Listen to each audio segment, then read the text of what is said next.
Afternoon. Hey, this is Dr. Dwain Woode. That's Wood with an E. The E stands for endocrinology. Here I educate, I empower, and I encourage you to take charge of your health and your life, avoid complications, go to the next level. We're creating the life we've always wanted, and we are living limitless lives. Welcome to another pop-up live as we continue our path to improve our metabolism, to right our blood sugars, decrease our blood pressure, get our cholesterol going lower, and getting rid of our fatty liver, decreasing our chances of heart disease and strokes, and on and on and on along that metabolic spectrum. Whatever platform you're joining us from, whether that's on LinkedIn or Twitch, or if you are on Facebook, and of course here on YouTube, thank you for coming through. If you're on Instagram, welcome to you as well. A special shout out to our community members, our accelerator members.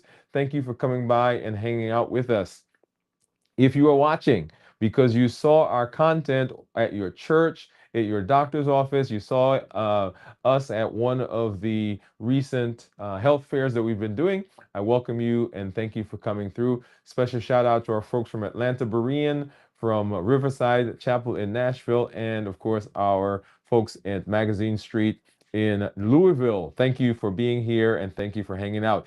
If you are fasting, if you're fasting, and today is the end of your 24-hour fast, I want you to put today in the comments because I want to give you a quick shout out and let you know that I'm excited and happy that you have taken the chance and that you have taken a decision, making a decision to go ahead and do what you need to do for your health and for your body. As we move through this week, we launched our Blueprint series, which happened on Monday on our flagship show, Dwain Woode MD Live. So if you've not done so yet, make sure you get back over there and make sure you get to watch that as we launch this new series on how do we maintain the benefits that we've achieved in our health. Of course, if you're coming to the channel, if you're new to the channel, if you are wanting to jump in and say, hey, where do I go to get started? If you go to our YouTube channel, on the first page there, you'll see the Start Here playlist. Or even if you are here and you just want to get a refresher, just walk through that Start Here playlist. You can download the free PDF that goes along with it that helps you to walk through those and get the most out of them. At the end of that PDF, there is a commitment statement, the Limitless Living commitment statement. And basically, you're committing to saying that I am willing to do what I need to do for my health as I work on my metabolism. I recommend print it out, sign it, date it, put it in a frame, put it up on your wall, put it on your computer, put it on your desk, somewhere where on a daily basis you get to see that and you get to understand, and you are giving a visual representation and a visual reminder that this is what I'm doing for my health. Okay, so make sure you do that. And then of course, if you want to know what's going on this week, it is the this week's videos, so make sure you get there. That's the second playlist that you will see on the channel, on that main page. That will help you to know what the conversations are that we're having this week. Okay, let's go ahead. I see some of our community members out there. Let me go ahead. And so Pam, and she says, hi, doctor. What's going on, Pam? Thank you for coming through and hanging out with us as we continue, as we're moving through this week in our health. And you guys see I'm in a different space. I'm actually in a different part of the office. And I thought we'll try, right? So you've been in the lobby, you've been in our conference room, you've been near my office. And so here we are where you get to actually see a different space. All right. So let's go ahead and let's talk a little bit about what's going on. And for that, let me go ahead and I want to put this up. As we talked in the past, and as we continue to say, one of the things that we're doing is we're working on improving our metabolism, and we're working on reversing diabetes. Remember, diabetes is the ultimate player in the metabolic disease. And so there are three things that we talk about when we talk about reversing diabetes. The three pillars there: one is decreasing insulin, number two, suppressing our appetite, and number three is reducing sugar. So decrease insulin, suppress appetite, reduce sugar. Those are the pillars of the reversing diabetes, but they're also the pillars of actually improving our metabolism. Built into this concept of reversing is the idea, the fact that the underlying problem that we run into has to do with our hyperinsulinemia, or that too much insulin that's in the body. And so when we're decreasing insulin, yes, we're working on diabetes, but we're also working on those metabolic things that are going on in my body. Because insulin has several things that it does in addition to managing blood sugar. That's its primary function. That's the one everybody knows. But when there is too much insulin, right? So not the normal amount. When there's too much insulin, that insulin has downstream problem effects. Number one, it helps or it makes us put on weight because insulin is a storage hormone. Insulin is a switch. It's there when food comes in, when those calories come in, when that insulin is elevated, insulin says, take this now and let's go ahead and let's store it. And so automatically our weight begins going up because we have hyperinsulinemia. Now, this is for people who are diabetics and also for people who don't have diabetes. Right? So don't just think this is a diabetes thing. So if you don't have diabetes and you have hyperinsulinemia, then you also will be in a position where when you're eating, and even though you think you're eating the right thing, the good thing, the things that people tell you are healthy, what starts to happen is our weight starts to go up. So number one, insulin is a storage hormone. Number two, insulin suppresses our satiety and stimulates our appetite. So our cravings go up.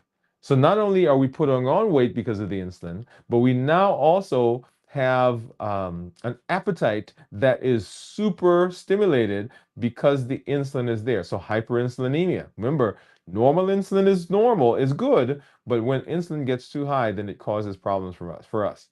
Insulin also makes our blood vessels stiffer. I want you to think about that. It's kind of like having a hose and the water's flowing through it, and all of a sudden that hose gets stiffer. What happens? What starts to happen? We start to see that the pressure goes up. So blood pressure goes up because of insulin, hyperinsulinemia.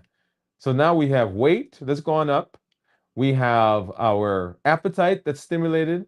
Our blood pressure is going up. And because we're storing the food that's coming in. We're eating more high calorie foods. The body has to store that somewhere. Well, the first place it tries to store it is it tries to store it in the liver. Well, when the liver gets full, then it sends it somewhere else. Before it sends it somewhere else, we can develop fatty liver. Okay? And we now have this term called metabolically associated steatohepatitis, right? So fatty liver. So because the fat in the liver is packed, the liver can't store anymore. So we got fatty liver. And then now we have to package that fat and we have to send it somewhere else. Now we have high cholesterol. And because of those things, it predisposes us now to heart disease and strokes, peripheral artery disease, and those components that downstream we call it cardiovascular disease. So notice all of this comes because of hyperinsulinemia. So when we talk about improving our metabolism, we talk about reversing diabetes, we're not just talking about, hey, let's get that blood sugar normal. What we're talking about are all those things in our bodies that will push us in the direction of dysfunctional metabolism and other complications, specifically talking about those chronic diseases that we always talk about, right? So the first pillar of reversing diabetes and improving metabolism has to do with that decreasing insulin. Yeah, we'll come back and we'll talk more about the others, but I want that point to come home to you so that you don't just think that this is a diabetes related issue. It's not a diabetes related issue. In fact, there are 37 million people, 38 now, a little bit over that, 38 million people in the United States that are diabetic. There are a host more that are pre diabetic, and their problem is an insulin problem as well. And that doesn't even include the people who are having heart disease, people who've had strokes, people who are having fatty liver. Now, we haven't even included those in so it's 38 million people diabetic, about 98 million people who are pre-diabetic. That number doesn't take into consideration all the people that are out there that don't have those diseases, but have other things along the metabolic spectrum. Okay? So decreasing insulin is a fundamental thing that we want to do as we are improving our metabolism. And so fasting, right? So how does that connect to fasting? So fasting is an amazing way of helping us to decrease insulin. Is it the only way? Is it the end all and be all? No, it's not. But it is a simple, low impact, inexpensive way of righting the metabolism. Specifically, now they're talking about decreasing insulin. Because when we're fasting, the blood sugar begins going down. And as the blood sugar in the body is going down, what do you think has to follow? That's right, insulin levels have to go down as well. When we're fasting, we're not taking in any calories, we're not taking in any food. And so insulin doesn't have anything to really work on. And so the amount of insulin that's in my body that my body normally would make now becomes adequate for the food that's already in my system. Oh man, I want you to get this point. One of the reasons why the body makes more insulin, or you have to take medications that produce insulin in the body, basically forcing the body to make more, or you have to take insulin from outside, is because the amount of glucose that's in your blood is more than the insulin that's in your bloodstream right now can manage. And your body is not able to produce enough to basically force it in. And so the body keeps trying to make more and make more and make more and make more. Well, what do you think happens if I decrease the amount of glucose in my blood?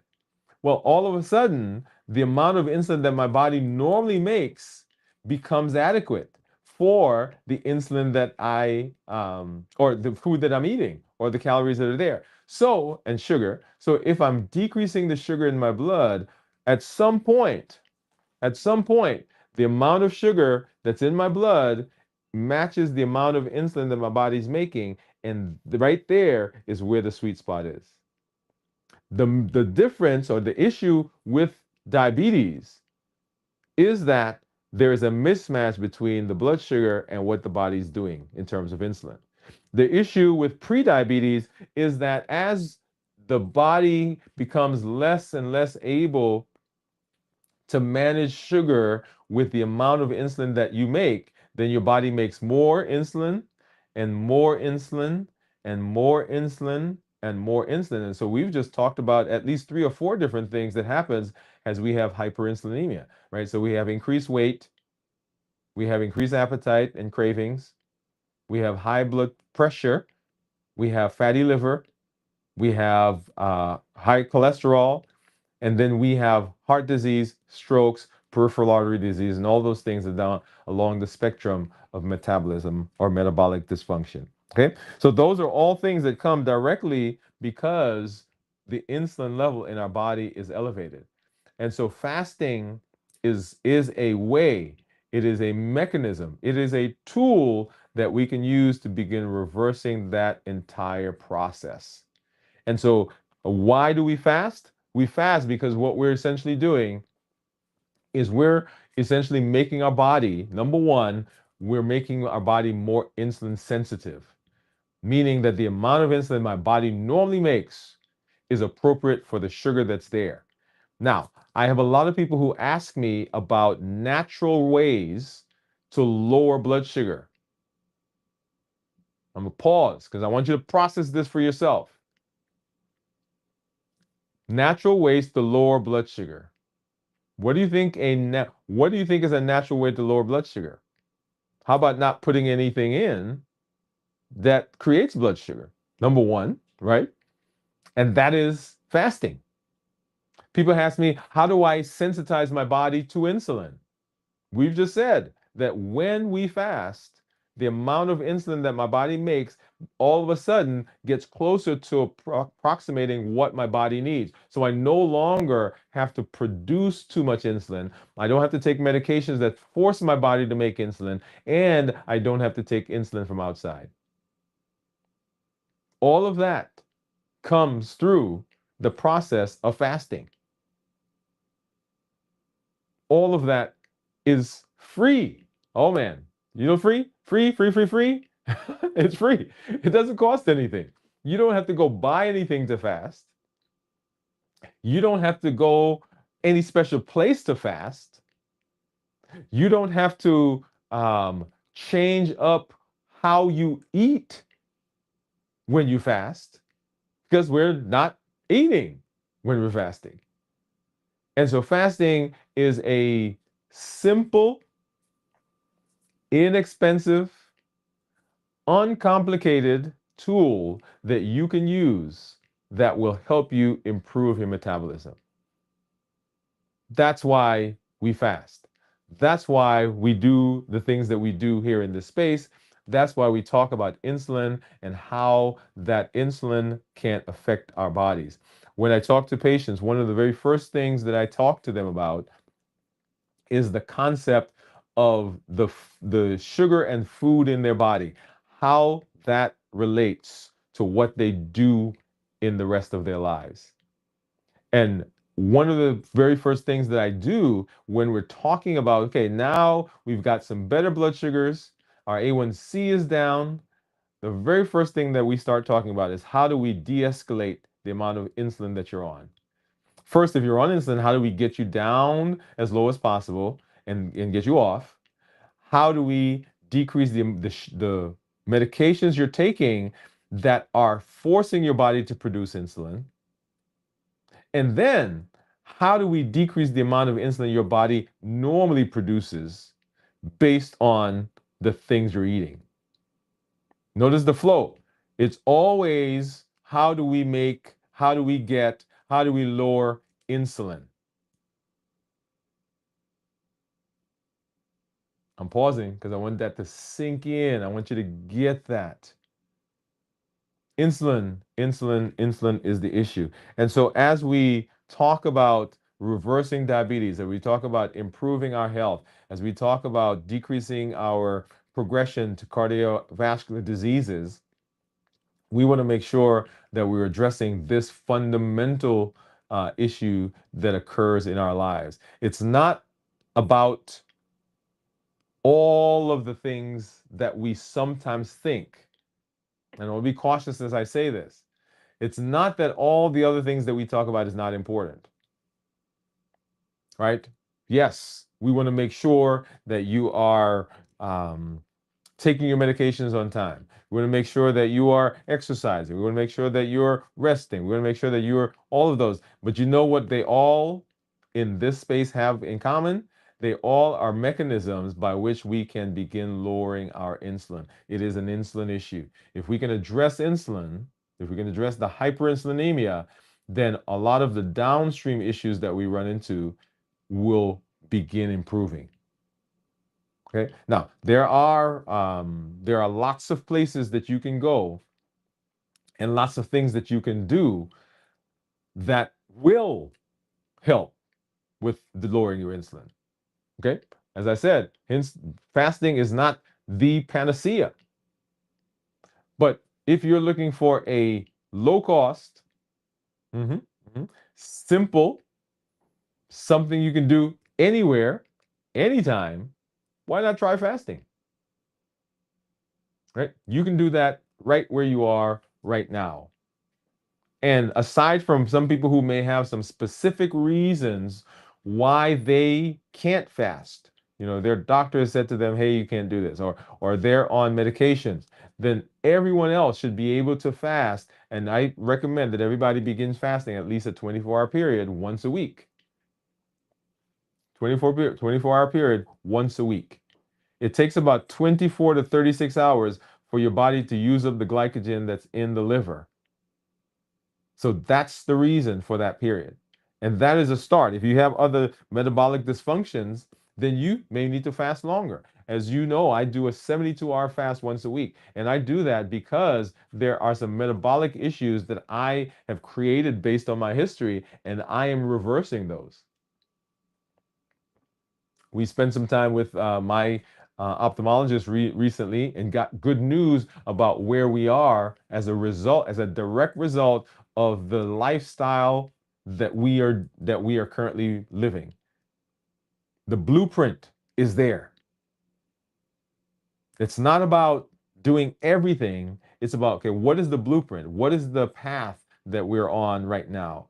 And if you've not done so yet, make sure that you join us for our blueprint series. We kicked that off on Monday this past week. Make sure you go ahead and watch that initial show as we get into the rest of the season. So once again, we are reversing diabetes. And as we reverse diabetes, also I want you to be aware of the triggers, habits, emotions, access, and taste, those things that will push us in a direction where we don't want to go, that will push us and pull us off of our eating plan, have to do with habits, emotions, access, and taste. And we'll come back. We'll talk more about that as we continue discussion in our fasting. Okay, let's see. So let's see. Let's go back, and so we saw Pam out there, and Cornelia says hi, Dr.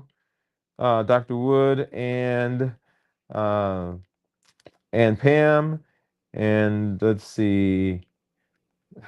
she says, I love your office. And Cornelia says, Pam says hi to Cornelia. All right. Thank you. Thank you. Thank you for that. Yeah. This is so I'm gonna have to I'm creating, by the way, right? So I've been collecting for some time now, and I've got some stuff here in this bins, but I'm actually creating a diabetes metabolism memorabilia uh, I don't know, museum. So I've asked people for some of their old diabetes related things that they have just hanging around that they're going to throw out. So if you're out there and you're watching and you've got some old diabetes related things that you want to get rid of, and so I've got, like, old pumps, medications that have come out, different devices that we've used over the years that are no longer being used, and all of those are actually part of this. So we've got to organize that a little bit more. And so just enjoying the process of informing people and talking to people about their metabolism. And a part of it is actually going back to see where we've been and to see how far we've come. I'm doing a talk coming up in the new year for some healthcare providers, and one of the things that I want to convey, and I'll convey that to you here partially, is that we have come a long way, but unless we address some of the more personal things that are going on in people's lives, we will not get a handle on this disease and on this process, this metabolic process. And so one of the reasons for having this is to show all the things that we've done over the years, and yet we still struggle with managing metabolism. Oh yeah, we've got some stuff, and we at some point we'll go through some of this to show you what they are. But yeah, it's a problem that we need to make sure that we are addressing. And remember why we do this. Why do we do what we do? Because we're trying to improve your health, improve your life. We want long life as long as possible, and we want you to be healthy. And so, as we talk about metabolism, that is our thrust. We want you to be around for the grandkids. We want you to be around to travel and to visit and to be in the spaces that you want to be with your significant other and your family and your spouse and everyone that you have spent all these years working so that you can connect with. This is what we want you to do. We want you to see the son get married, the daughter get married. We want you to see the family begin to grow. We want to see you to see your children, your grandchildren, your great grandchildren pick up in the family and carry on a tradition of health. When I'm out working out with my son, I look over at him and I'm so excited because I've started something in myself and am now transferring that information to him, transferring the behavior, transferring the habits to him of being intentional about what you do for your body.